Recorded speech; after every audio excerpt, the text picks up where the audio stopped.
It's interesting, this passage where they keep saying over and over again, if you're the Messiah, save yourself. I can't help but think from last night, all the stories you're hearing from Cornerstone, the amount of times we say as a society, you just need to pick yourself up by your bootstraps and get moving. Just get to work. Why can't you save yourself? So I had the privilege of listening to two wonderful presentations this week. The first was last night. We had a wonderful presentation from the Pastoral Care team at Cornerstone, and it was really interesting. And they had some slides and they had some stories, and it was very inspiring for me. The second, conveniently through the internet, was Reverend Nancy's sermon from last week. I got to listen to that too, and that was fantastic. And I kind of made the decision to attempt to follow up and continue the things that were set in motion and the things that were said both last Sunday and last night. Reverend Nancy was talking about it's time to get fired up. It's time to reach out to one another, reach out to those in our community, and reach out to God. It was also interesting that she suggested to stop passing the plate during the offertory, because if we're all contributing through envelopes, there's no need to do that. And I thought that was actually quite interesting. And I can't resist saying to our very patient 830 parish community that when we say the offertory prayer, the prayer that we're saying is primarily giving thanks for the gifts of bread and wine. That's the primary purpose for that prayer. Just saying. I feel the best way to follow up with from both of those presentations, because, and I'll say one more thing about the presentation yesterday at Cornerstone. I keep gesturing over there because they were over there when they were presenting, so somehow that makes sense if I gesture over there. What I found absolutely remarkable about the Cornerstone presentation was the things that the pastoral team were offering were all the things we love to do most. They were talking about reflection groups and wrestling with Scripture, where they gather in a circle and somebody reads something from the Bible, and then they all talk about that. Well, we do that every week. There's a bunch of groups. There's a couple groups that meet here, and there's some other groups that are starting to meet throughout the parish. They've started celebrating the Eucharist, and they love it. We celebrate the Eucharist every week. They love to do art and crafts, and they love to sing and do music. That was something that they didn't mention, but they do that a lot.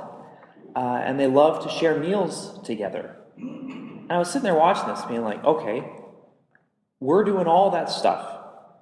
Every single thing they were describing that these people love to do, we love to do those things.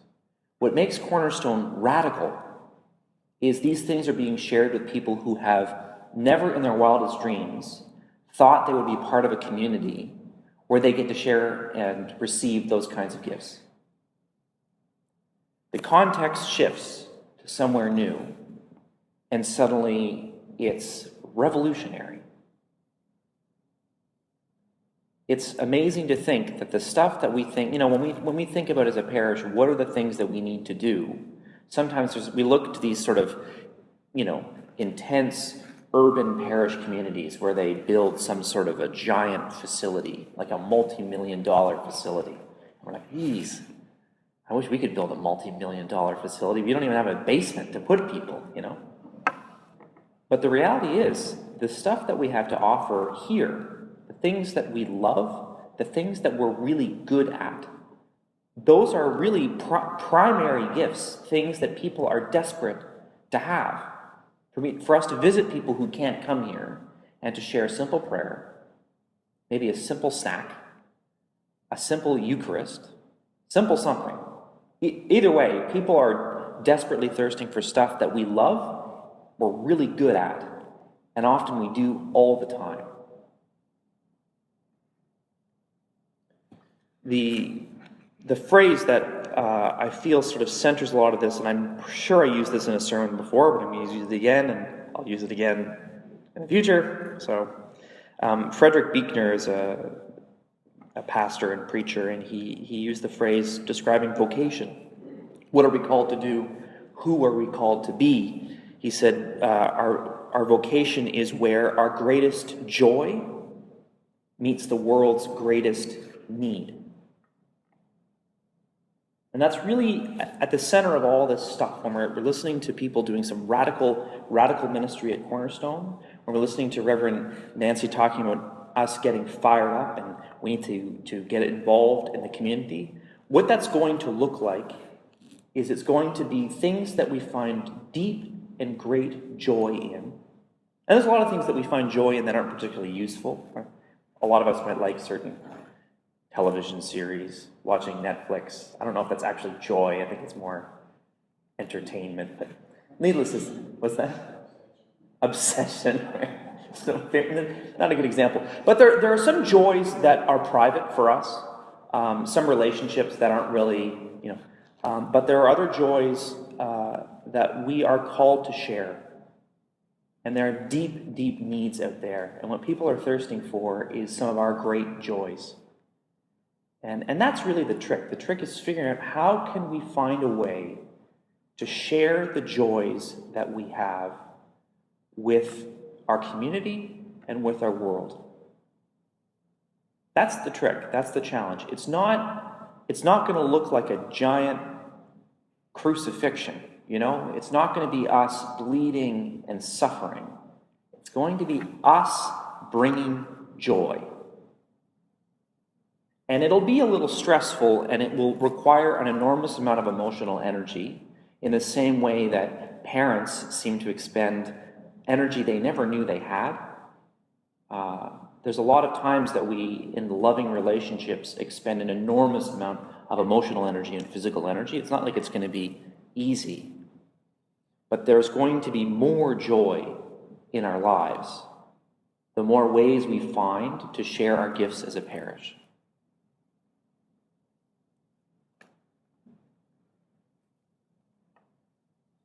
And then there's the logistical challenges.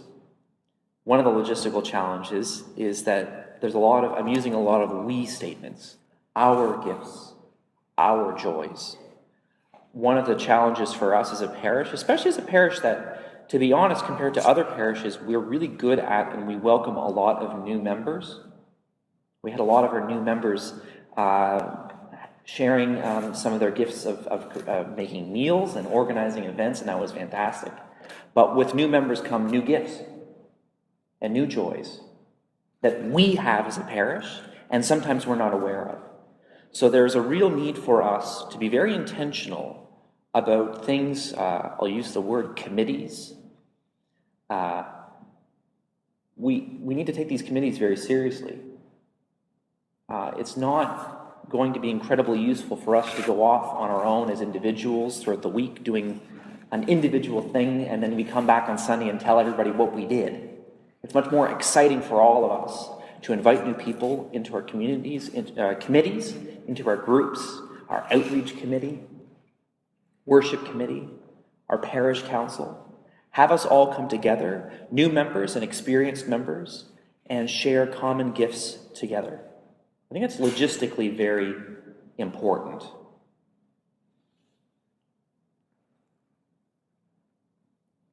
And the final message, and Reverend Nancy mentioned this very eloquently, and I'll be less eloquent probably, but one of those other gifts is the money that we have. Because that's something else. That's something that is coughs abound. But, we have a building, we have things that we need, we have facilities that we need, we have a lot of things in this place that we share, need to be maintained, like those crazy doors. And that's another one of our gifts. That's a gift that some people, money's a funny thing, some people see it as a great scourge and demonic presence in our lives, and other people find great joy in stewardship. Reverend Nancy's phenomenal at that. She was so funny last week. She's like, I don't have a lot of money, even though I've talked about it for 40 years. I love that. But she's someone who has an enormous gift in helping people share the resources that they have and become good stewards of the gifts that we have been given, especially the gifts that God has given us that are not our own. But the message I want us all to take away is we are called to be more involved with one another, with our community, with God, with the world. And what that's going to look like is finding the deep joy that we have within us and seeking out the deep need for that joy in the world and finding a way to connect with that and share all those things that we love, that we're good at, that feed us and allow us, through God, to feed others.